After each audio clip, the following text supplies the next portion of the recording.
Haverstick. I'm a PGY3 resident at Augusta University UGA Medical Partnership in Athens.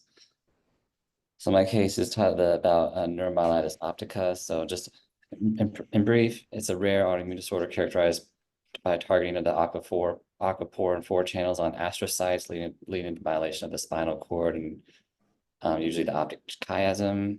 Symptoms are sudden bilateral muscle weakness, vision loss, changes in vision, nausea, vomiting, and hiccups for some reason. It's usually autoimmune in nature, normally seen in middle-aged patients, I think predominantly more female. And it's crucial to recognize this disease as systemic steroids and possible plasma exchange should be started pretty quickly for optimal treatment. So my patient was a 9-year-old female with history as described. So she presented to the ED reporting sudden bilateral lower extremity weakness and loss of proprioception. She stated that she was in her state of health the night before and she kind of just woke up at 3 a.m. She denied any vision changes though, headaches, nausea, vomiting, recent travel, recent immunizations. So she basically said she woke up, she had to call her neighbor and they had to, like she was crawling on the floor. So the differentials included Guillain-Barre, spinal cord compression, neuromyelitis optica, transverse myelitis, cord infarction, stroke, MS, cauda equina. So routine labs were collected, were pretty much unremarkable. CT was the entire spine was done, was unremarkable. They ultimately did get an MRI later on, and they showed revealed T2 hyperintensity. I must say later on, like within the next day. Intensity and cord expansion from TA to T212 with restricted diffusion and intermedullary cord enhancement suggested either a cord infarction or transverse myelitis. They also did a further MRI of the cervical spine, which had some more enhancements in C1 through C8, consistent with transverse myelitis. Her EF was normal on echo, just HFpEF, grade 1, diastolic, so that thrombotic source. Her CSF was also taken. White count was 20 millimeters protein with 96 milligrams per deciliter, glucose 59, consistent with transverse myelitis or cord infarction.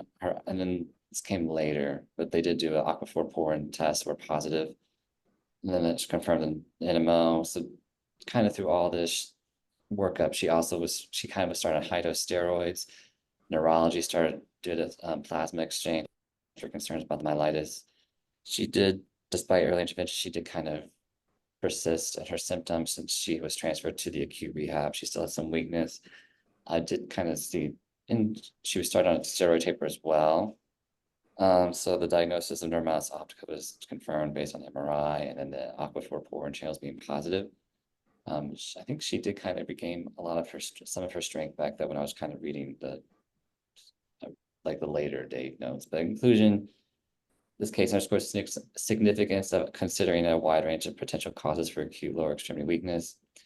Neuromyelitis optica typically affects patients in their 30s to 40s, but since I think this case was unique because this patient was 90 years old. She had this when it's normally not in that age range, and early intervention is critical. And I talked about kind of just the high-dose steroids and plasma exchange. There are some autoimmune options that the people say to use like for long term, but the plasma exchange steroids are managing the acute episode. So that's pretty much my case. I kind of showed the spinal cord and how it's like hyperintensity along it, some areas in the lower region, I think. This region, I don't know if you can see my screen, but yeah.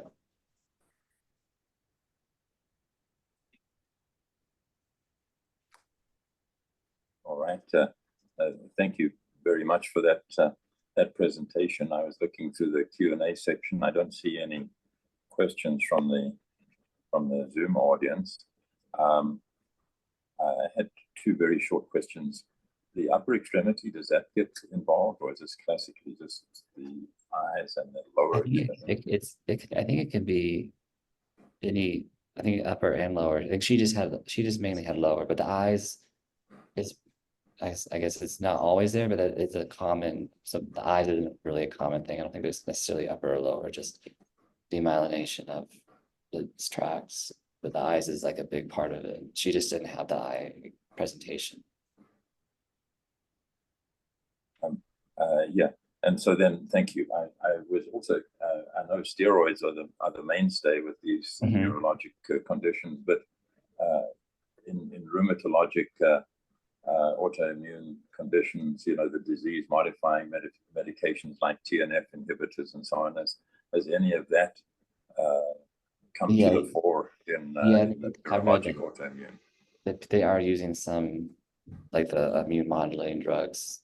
I just kind of was talking about the acute process, but they do use those. Yeah, that's part of the treatment as well for like more long term, because it can reoccur.